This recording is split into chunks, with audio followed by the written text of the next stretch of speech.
ஆகாஷ்வாணி. இது வேங்கை களம். சர்வதேச புலிகள் தின சிறப்பு சித்திரம் கேட்கலாம்.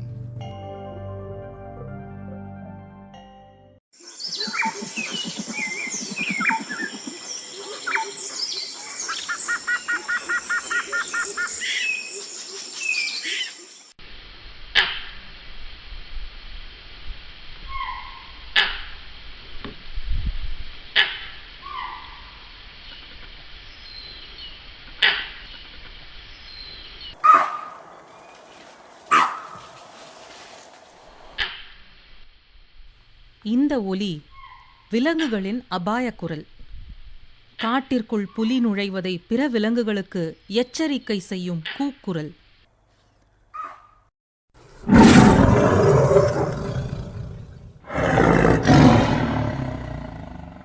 புலிகள் என்ற கம்பீர விலங்கு தன்னிகரில்லாத சக்தியையும் அழகையும் கொண்ட முக்கியமான வனவிலங்கு. அதன் மீது எத்தனை அச்சம் இருக்கிறதோ அதைவிட மேலோங்கிய ஆர்வம் அதன் மீது நமக்கெல்லாம் உள்ளது. பூனை குடும்பத்தை சேர்ந்த மிகப்பெரிய விலங்கு இந்த புலிகள்.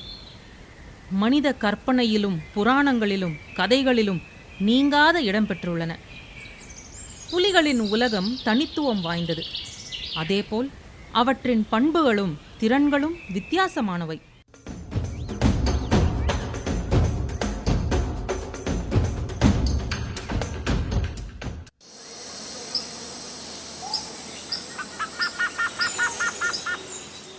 ஆரஞ்சு நிற தோலின் மீது கருநிற வரிகள் கொண்ட புலிகளை காண வேண்டும், அதன் உலகத்தை கண்டு அனுபவிக்க வேண்டும் என ஆயிரக்கணக்கான ஆர்வலர்கள் ஆண்டுகளாக காத்திருக்கின்றனர். காரணம், இவை அத்தனை எளிதாக மக்களின் கண்களுக்கு தென்படுவதில்லை. இருக்கும் சூழலுக்குள், அதாவது அடர்ந்த புதர்களுக்குள்ளும் காய்ந்த சருகுகளுக்குள்ளும் தன்னை மறைத்து கொள்ளும் அசாத்திய திறமை கொண்டிருக்கின்றன. இவ்வாறே மறைந்திருந்து இரைகளை வேட்டையாடும் காடுகளின் நாயகன் இந்த புலி. புலிகள் பாதுகாப்பின் முக்கியத்துவம் பற்றி விளக்கி கூறினார் புலிகள் குறித்து ஆராய்ச்சி மேற்கொண்டு வரும் து. பூமிநாதன் அவர்கள்.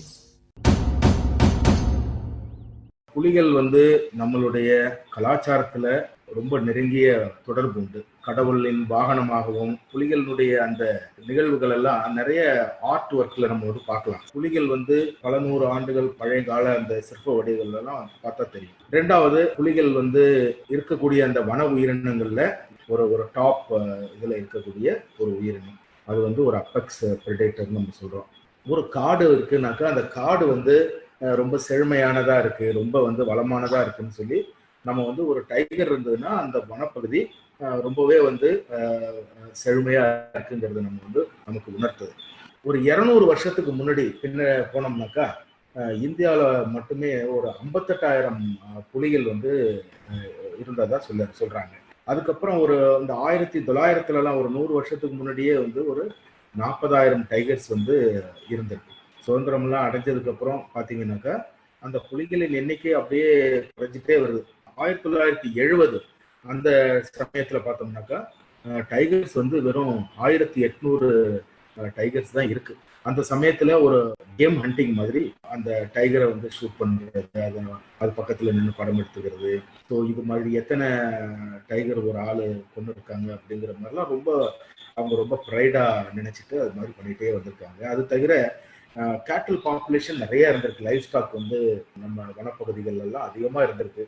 அப்போ ஒரு மாடை ஒரு புலி அடிக்குதுன்னு சொன்னாக்கா உடனே அதை கொண்டுடுவாங்க, அந்த ஒரு விஷம் தடையிடுவாங்க. இந்த மாதிரி கொஞ்சம் கொஞ்சமா புலிகளின் எண்ணிக்கை அழிஞ்சிட்டே ஒரு காலகட்டத்துல வெறும் 2000 புலிகளுக்கு கீழே தான் இருந்திருக்கு. டைகர்ஸ் இல்லாத ஒரு சூழல்ல எப்படி வனப்பகுதி இருக்கும், அதை எப்படி நம்ம வாழ முடியும் அப்படி என்பதெல்லாம் சிந்தனை பண்ணி அதுக்கப்புறம் ஒரு 1972 இந்த ஒரு வன உயிரின பாதுகாப்பு சட்டம்னு ஒன்று கொண்டு வராங்க. 1973 புலிகளை பாதுகாப்பதற்குன்னு ஒரு திட்டத்தை கொண்டு வராங்க. அதுக்கு ப்ராஜெக்ட் டைகர்னு பேரு. புலிகள் காப்பகங்கள் இந்தியா முழுவதும் ஒரு 9 புலிகள் காப்பகங்களை அறிவிக்கிறாங்க. டைகர் சென்ட்ரிக் கான்சர்வேஷன் அவங்க பண்றதுக்கு, பாதுகாப்பு கொடுக்கறதுக்கு அதை கொண்டு வராங்க. அது அப்படியே கொஞ்சம் கொஞ்சமா அதுக்கப்புறம் டைகரனுடைய கான்சர்வேஷன்ல ஒரு புது அடி எடுத்து நம்ம வந்து வைக்கிறோம். ஸோ அப்போ இந்த டைகர்ஸ் வந்து இப்படியே எதுவுமே இல்லாமல் போனாக்கா இந்த டைகர்ஸ் வந்து அழிஞ்சே போயிடும் அப்படிங்கிற ஒரு காலகட்டத்தில் இந்த மாதிரி முடிவெடுக்கிறோம். ஸோ அதுக்கப்புறம் இப்போ பார்த்தீங்கன்னா அந்த டைகர் ரிசர்வ்ஸ் கொஞ்சம் கொஞ்சமாக அதிகப்படுத்திட்டே வேற வேற இடங்கள்ல டைகர் இருக்கக்கூடிய பகுதிகளை வந்து அறிவிச்சுட்டு இப்போ ஒரு 50 டைகர் ரிசர்வ்ஸ்க்கு மேலே வந்து இந்தியா முழுவதும் வந்து இருக்குது. ஸோ இது தவிர பார்த்தோம்னாக்கா ஒரு புலிகள்ல ஒரு 9 சப் ஸ்பீசிஸ் வந்து வாழ்ந்திருக்கு. அதுல நமக்கு 3 வகையான அந்த டைகர்ஸ் அந்த பாலி டைகர்னு சொல்றது, அதுக்கப்புறம் வந்து ஜாவா டைகர், அப்புறம் வந்து காஸ்பியன் டைகர். இந்த 3 டைகருமே வந்து ஒரு 1940ஸ்லேருந்து இந்த 1970s இந்த பீரியட்ல இந்த டைகர்ஸ் முற்றிலுமாவே வந்து அழிஞ்சு போச்சு. ஸோ இப்போதைக்கு நமக்கு 9 ஸ்பீஷீஸ்ல 6 ஸ்பீஷீஸ் டைகர்ஸ் வந்து இருக்குது. அது வந்து பார்த்தோம்னா நம்ம இந்தோனேஷியால இருந்து இந்த ரஷ்யா வரைக்கும் இந்த டைகர்னுடைய டிஸ்ட்ரிபியூஷன் இருக்குது. அதுல நம்ம இந்தியாவிலலாம் நம்ம பார்க்கறது பெங்கால் டைகர் வந்து நம்ம வந்து இங்க இருக்குது. எல்லா விதமான வனப்பகுதிகள்லையும் வந்து டைகர்ஸ் வந்து பார்க்கலாம்.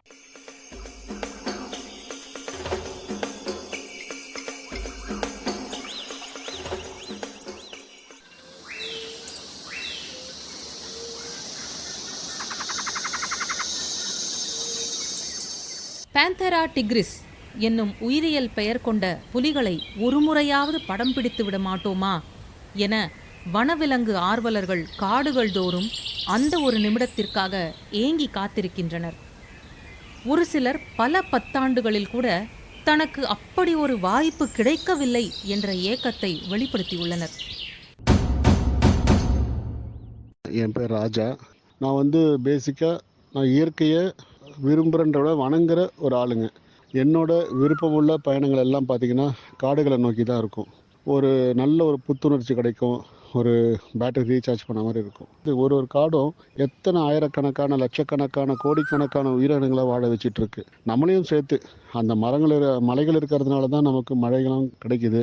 அப்படி அந்த காடுகளும் இயற்கையும் நம்ம வந்து வழிபடும் போது அதில் இருக்கக்கூடிய உயிரினங்களை நம்ம ரொம்ப நேசிக்க தொடங்கிடுவோம். தென்னிந்தியாவுக்குள்ள இருக்கக்கூடிய காடுகளில் இருக்கக்கூடிய மிருகங்கள் என்னன்னு பார்த்தீங்கன்னா யானை, புலி, சிறுத்தை, நரி, கரடி, பாம்புகள், இந்த மாதிரி பல உயிரினங்கள் இருக்குங்க. விரும்புகிற மிருகம் என்னன்னு கேட்டிங்கன்னா யானையும் புலியும். யானைகள்லாம் பார்த்தீங்கன்னா அதுக்கு ஒரு மகத்தான தனித்துவம் இருக்குது. என்னோட நண்பர்கள் ஒரு 4 பேர் தமிழ்நாட்டுக்கு எல்லைக்கு உட்பட்ட ஒரு புலி காப்பகம் உள்ள எங்களுக்கு அனுமதி கிடச்சி நாங்கள் போனோம். ரொம்ப அருமையான ஒரு எக்ஸ்பீரியன்ஸ் கிடச்சிதுங்க. புலிகளை பற்றி அவங்க கொடுத்த தகவல்லாம் வந்து ரொம்ப எனக்கு ஒரு இது வரைக்கும் நம்ம புலிகளை பற்றி நினச்சிட்டு இருந்தது கருத்துக்கெல்லாம் மாறுபட்ட ஒரு கருத்தாக இருந்தது. ஒரு முறை நாங்கள் தங்கியிருந்தப்போ பார்த்தீங்கன்னா நல்லா இருந்தது. திடீர்னு ஒரு மாதிரி அழுகுன ஸ்மெல். 2 நாளைக்கு முன்னாடி ஒரு புலி வந்து ஒரு காட்டு எருமையை அடிச்சிருந்தது. புலிகளோட குணம் எப்படின்னு பார்த்தீங்கன்னா அவங்களோட உணவுகளை எப்படி சாப்பிடுவாங்கன்னா அடிச்சு உடனே சாப்பிட மாட்டாங்களாம். முதல்ல ஒரு பக்கம் சாப்பிட்டுட்டு திருப்பி போட்டுருவாங்க. அதில் என்ன ஆகுதுன்னா அதில் வந்து இந்த புழுக்கள் வருமா. அந்த புழுக்கள் வந்து அதிக புரத சத்து உள்ளதான். ஸோ அந்த புழுக்களோட சேர்த்து இதோட அந்த மாமிசத்தை சாப்பிடும்போது அதுங்களுக்கு இன்னும் பலமும் புரத சத்தம் கிடைக்கிறதுனால அவங்க அப்படிதான் சாப்பிடுவாங்களாம். அது வந்து எனக்கு அந்த மாதிரி இது வரைக்கும் நான் கேள்விப்பட்டதில்லை. அதை தடவை பார்க்க முடியலனாலும் அந்த ஒரு ஸ்மெல்லு என்னால் உணர முடிஞ்சுது. அதுக்கான காரணத்தையும் அவங்க கிட்ட இருந்து கேட்டு தெரிஞ்சுக்கிட்டேன். இது ரொம்ப எனக்கு பிரமிப்பாக இருந்தது. புலிகள் வந்து தன்னை வந்து ரொம்ப சுத்தப்படுத்திக்குமா. மரங்களில் தேய்ச்சி அந்த நகத்தையும் அது வந்து கூர்மைப்படுத்திக்கும், கூடவே வந்து அதனோட நகத்தை சுத்தமும் படுத்திக்குமா. அதனோட கீரல் தான் அந்த மரத்தில் இருக்கான். இதெல்லாம் அங்கே நேரில் போகும்போது அவங்க கிட்ட அதை பற்றி பேசும்போது தெரிஞ்ச விஷயங்கள் புலிகளை பற்றி. வன அதிகாரி காட்டுக்குள்ளே கூட்டிகிட்டு போனார். அப்படியே நடந்தே போனோம், ட்ரெக்கிங் போனோம். நாங்கள் ஒரு 4 பேர் போகிறோம். எங்களுக்கு முன்னாடி அவர் போயிட்டு இருக்காரு. அப்போ அவர் என்ன சொன்னாருன்னா, இங்கே யாரும் நிற்காதீங்க, ஃபோட்டோ எடுக்கிறதுக்கோ எதுக்கு எந்த ஒரு காரணத்துக்காக நிற்காதீங்க. இங்கே என்னை சுற்றி இருக்க நிறைய புலிகளோட கண்கள் நம்மளை பார்த்துட்டு இருக்கு. எனக்கு என்னால் உணர முடியுது. ஏன்னா நான் இங்கே இருந்ததுனால என்னால் உணர முடிஞ்சுது. ஸோ அது வராதிங்க.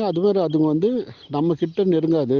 அதுங்க எப்பயும் நம்மளை பார்த்தோம்னா அதனால தான் கேமோஃப்ளேஜ்னுவாங்க. அதுங்க வந்து அந்த செடிகள் புதாருக்குள்ளே தன்னை ஈஸியாக வந்து அது மறைச்சிக்கும். அதுதான் அதோட வேட்டையாடக்கூடிய ஒரு முக்கியமான ஒரு இதுவும் தகுதியும் கூட. அவங்க வந்து உங்களை பார்த்துட்டு நீங்கள் மாட்டும் உங்கள் பாதையில் போனீங்கன்னா அவங்கள ஒன்றும் செய்ய மாட்டாங்க. அவங்க மாட்டும் அவங்க பாதையில் போயிடுவாங்க. நம்மளை தொந்தரவே பண்ண மாட்டாங்க. ஏன்னா அவங்களோட ப்ரே லிஸ்ட்டில் நம்மலாம் கிடையாது. இல்லை உங்களோட செயல்பாடுகள் அவங்களுக்கு வந்து தன்னோட உயிருக்கு ஆபத்து தரக்கூடிய செயலாக அவங்க உணர்ந்தாலும் மட்டும்தான் அவங்க வந்து உங்களை தாக்குவாங்க. மற்றபடி அவங்க வந்து உங்களை ஒன்றுமே செய்ய மாட்டாங்க அப்படின்னு சொல்லிட்டு சொன்னாங்க. பொதுவாக ஒரு புலியோட குடும்பம் எல்லை, அந்த ரேடியஸ்குள்ளே தான் அவங்க வந்து சுற்றிட்டு வருவாங்களாம். தன்னை இறைய வேட்டையாடுறதோ, தன் குடும்பத்துக்கான இனப்பெருக்கம் இல்லை வாட் எவர் இட் இஸ், வனங்களை அழிச்சு நம்மளோட பவுண்டரியை நம்ம வந்து விரிவுபடுத்திகிட்டே போயிட்டுருக்கோம்.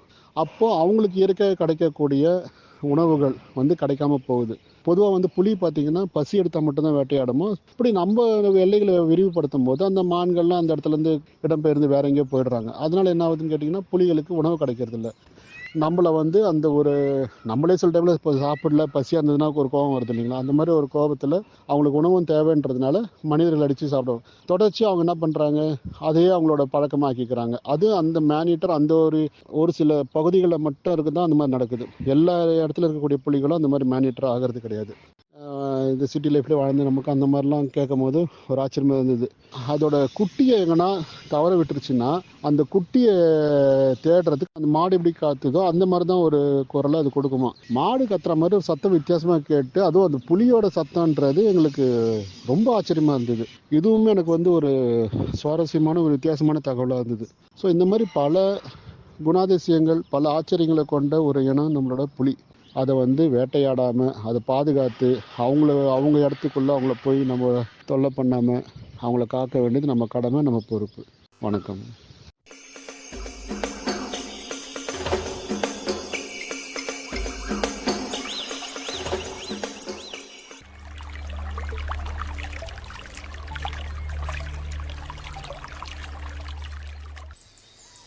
பெரும்பாலும் நீர்நிலை பகுதிகளைத்தான் புலிகள் வேட்டையாட தகுந்த இடமாக தேர்ந்தெடுக்கின்றன.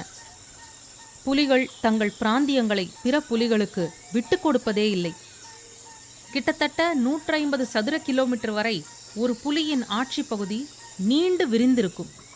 அதே சமயம் ஒரு ஆட்சி பகுதியை ஒரு ஆண் புலி 3 ஆண்டுகளுக்கு மேலாக ஆட்சி புரிவது என்பது அரியது என்று புலிகள் குறித்து ஆராய்ச்சி மேற்கொள்வோர் தெரிவிக்கின்றனர்.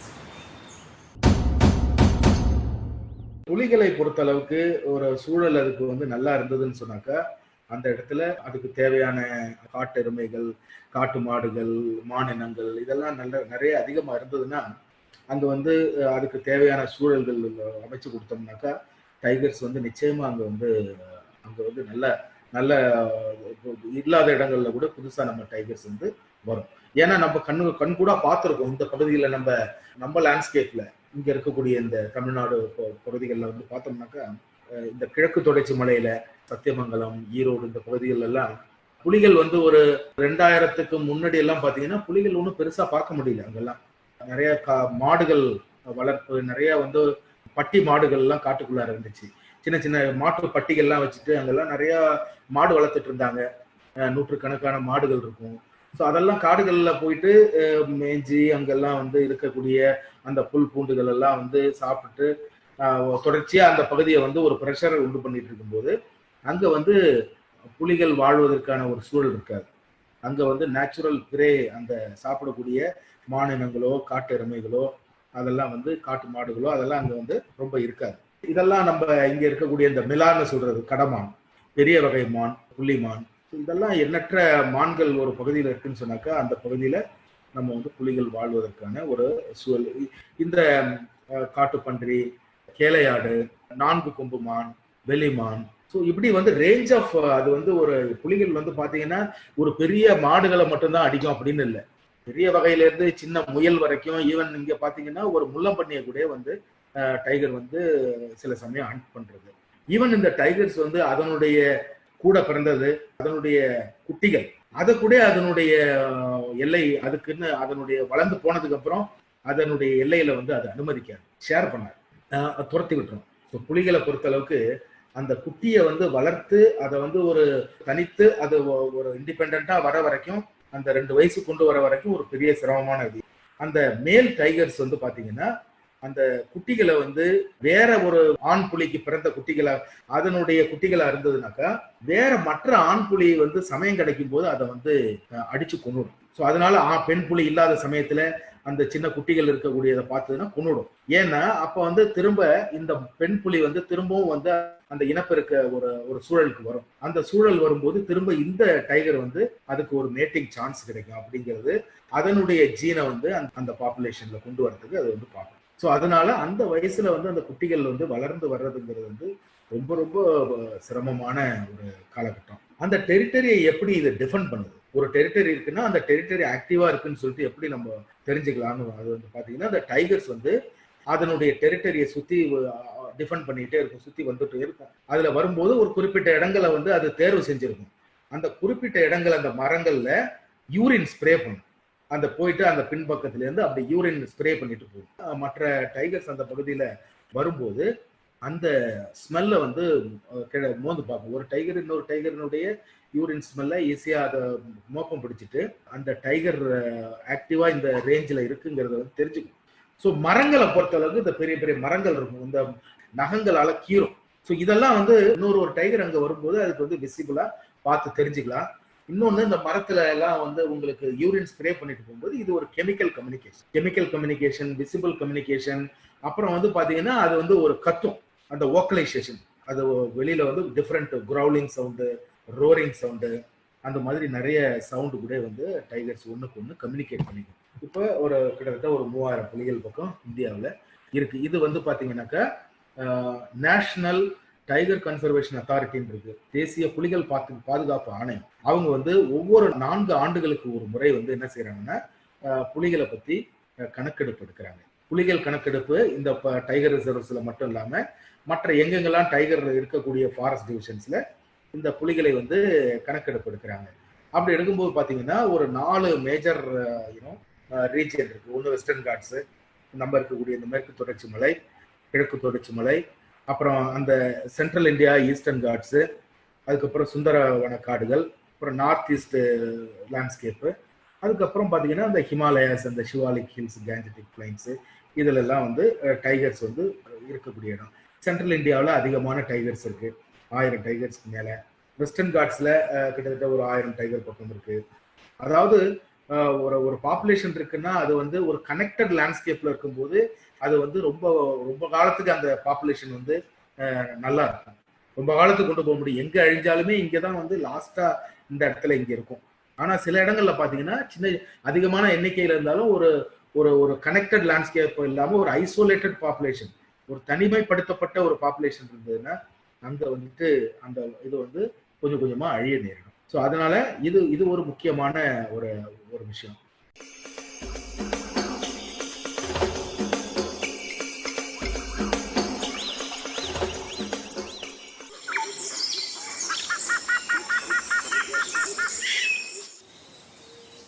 புலிகளின் உருமல் மரங்களின் ஊடே சுமார் 5 கிலோமீட்டர் வரை எதிரொலிக்கின்றன.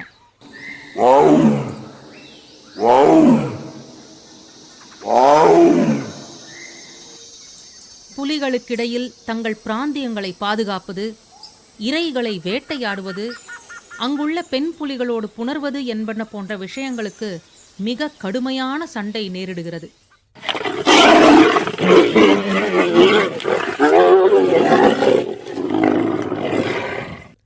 இவற்றின் பிரியமான இரை என சாம்பார் வகை மான்களை சொல்லலாம். சுமார் 270 கிலோ எடையுள்ள இந்த மான்களை வேட்டையாடி மறைத்து வைத்து உண்கின்றன. இந்த வேட்டை ஒரு புலி குடும்பத்திற்கு 1 வாரத்திற்கான உணவை அளிக்கிறது. புலிகளின் வேட்டையாடும் திறன் அலாதியானது. இவை பதுங்கியிருந்து தாக்குவதை எவராலும் எளிதாக கணிக்க முடியாது. இவற்றிற்குள்ள மென்மையான பாதங்கள் இவை நடந்து வருவதை கூட தெரியப்படுத்துவதில்லை.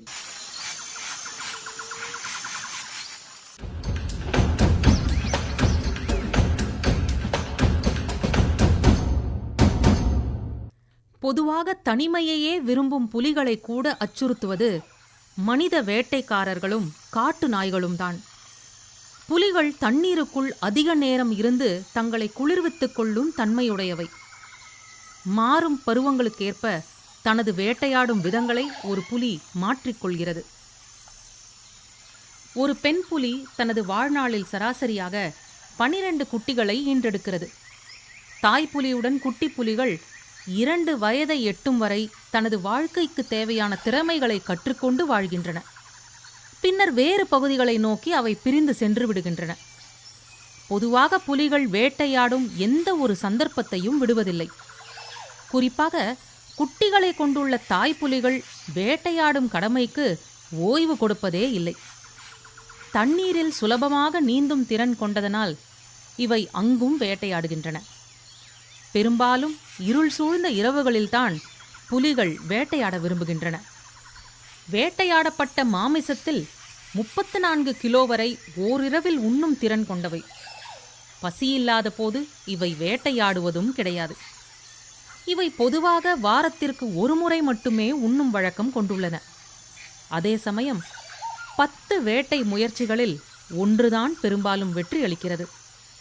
புலிகள் மணிக்கு 65 கிலோமீட்டர் வேகத்தில் பாய்ந்து சென்றும் 6 முதல் 12 மைல்கள் வரை வேட்டைக்காக பயணிக்கின்றன. சராசரியாக 260 கிலோ எடை வரை உள்ள புலிகளுக்கு கூர்மையான பற்கள், வலிமையான தாடைகள், சுறுசுறுப்பான உடல் தசைகள் இருக்கின்றன. ஆண் புலிகளை காட்டிலும் பெண் புலிகள் சற்று சிறியதாக இருக்கின்றன. புலி இனத்திலேயே அமர் என்ற வகைதான் மிகப்பெரிய புலி. அதேபோல் சுமத்ரன் புலிகள்தான் சிறியவை. ஒரு புலியின் ஆயுட்காலம் 10 முதல் 15 ஆண்டுகள் வரை, மிகவும் அரிதாக 20 ஆண்டு காலம் வரை நீள்கிறது. இவற்றின் குட்டிகளை பிற பெரிய புலிகளிடமிருந்து காப்பாற்றுவது கடினமான விஷயமாக இருப்பதால் ஈன்ற குட்டிகளில் சிலது மட்டுமே 2 ஆண்டுகளை கடந்து வாழ்கின்றன. சுமார் 40% புலிகள் மட்டுமே தங்கள் வாழ்நாட்களை முழுமையாக வாழ்கின்றன. இவை பெரும்பாலும் தனியாக இருப்பதை விரும்பினாலும் ஒன்றுக்கொன்று தொடர்பு ஏற்படுத்திக் கொள்வதில் அதிக கவனம் செலுத்துகின்றன. மனிதர்களுக்கு கைரேகை போல புலிகளின் உடல் மீது உள்ள வரிகள் ஒன்றுக்கொன்று வித்தியாசமானவை. தனது எடையை காட்டிலும் 3 மடங்கு எடையை தூக்கும் திறன் கொண்டு உள்ள புலிகள் 16 அடி உயரம் வரை தாவும் சக்தி உடையவை. காடுகளில் உள்ள விலங்கு எண்ணிக்கையை கட்டுக்குள் வைக்கவும் உள்ளூர் பொருளாதாரத்தை ஊக்குவிக்கவும் புலிகள் உதவுகின்றன. பருவநிலை மாற்றம், முறையற்ற வேட்டைகள், விரிந்து வரும் மனித வாழ்விடங்கள் புலிகளின் அழிவிற்கு காரணமாக அமைகின்றன. காடுகளில் தண்ணீர் குறையத் தொடங்கினால் புலிகளின் எல்லைப் பகுதிகளும் குறைகின்றன. புலிகளை காப்பதனால் ஒரு சூழலையே நம்மால் காக்க முடிகிறது. கடந்த 150 ஆண்டுகளில் 95% வரை புலிகளின் பிராந்திய எல்லைகள் குறைந்துவிட்டன என கூறப்படுகிறது. இன்று இந்தியாவில் மேற்கொள்ளப்பட்ட சிறப்பான திட்டங்கள், வேட்டையாடுபவர்களுக்கு மாற்று பணிகள், உள்ளூர் சமூகங்களின் ஒத்துழைப்பு, தொழில்நுட்ப உதவியுடன் மேம்படுத்தப்பட்ட கண்காணிப்பு, காட்டுப்பகுதிகளை பாதுகாக்கப்பட்ட பகுதிகளாக மாற்றி மனித நடமாட்டத்தை குறைப்பது போன்ற பல நடவடிக்கைகளினால் இன்று உலகில் உள்ள மொத்த புலிகளின் எண்ணிக்கையில் பாதி இந்தியாவில் வாழ்கின்றன. வணக்கம், என் பெயர் வர்ணா. எனக்கு விலங்குகள், பறவைகள்னா அதீத பிரியம். அதுல புலிகள் மிகவும் பிடித்த விலங்கு. தினமும் முகநூல்ல முகப்பு பக்கத்துல பாக்குறது உண்டு. நேர்ல பார்த்த அனுபவம் என்னுடைய கல்லூரி காலத்துல உயிரியல் பூங்கால பார்த்தது. புலி கூண்டுல அடைப்பட்டு இருந்தாலும் கம்பீரமாக காட்சி தந்தது. சமீபத்துல முதுமலை தேசிய பூங்கா, அதாவது புலிகள் காப்பகமாக இருக்கு. சுற்றுலா போகிற அப்போதான் நான் புலிய வனவிலங்கு ஆய்வாளர் பாதுகாப்புல ரொம்ப பக்கத்துல பார்த்த அனுபவம் கிடைச்சது. அம்மாடி, எவ்வளோ அழகு, கம்பீரம்! எனக்கு பூரிப்பு தான் ஏற்பட்டுச்சு. சும்மாவா, இந்தியாவோட தேசிய வனவிலங்கு. புலிகள் பாதுகாக்க மற்றும் புலிகள் இனம் அழியாம இருக்க நம் இந்திய அரசு வன உயிரின பாதுகாப்பு சட்டம் 1972 கீழ் புலிகள் பாதுகாப்பு திட்டம் 1973 கொண்டு வந்தாங்க. இத்திட்டத்தின் கீழ் புலிகள் கணக்கெடுப்பு 4 வருடங்களுக்கு ஒருமுறை நடத்தப்படுகிறது. இது புலிகள் இனம் அதிகரிக்கவும் நம் சுற்றுச்சூழல் அமைப்பை பாதுகாக்கவும் உதவுகிறது.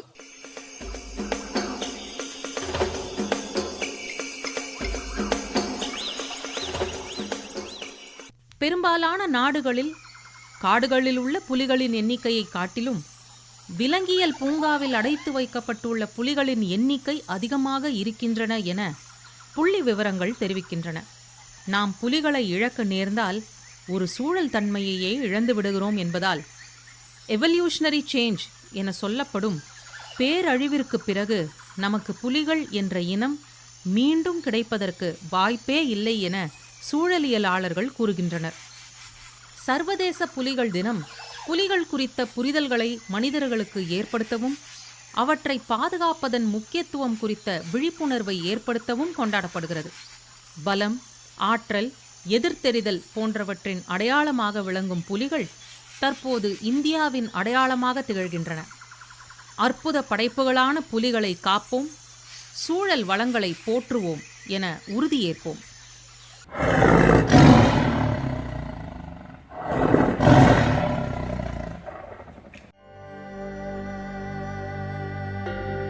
இது வேங்கை களம். சர்வதேச புலிகள் தின சித்திரம் கேட்டீர்கள். அமைப்பு எம். ராஜராஜேஸ்வரி.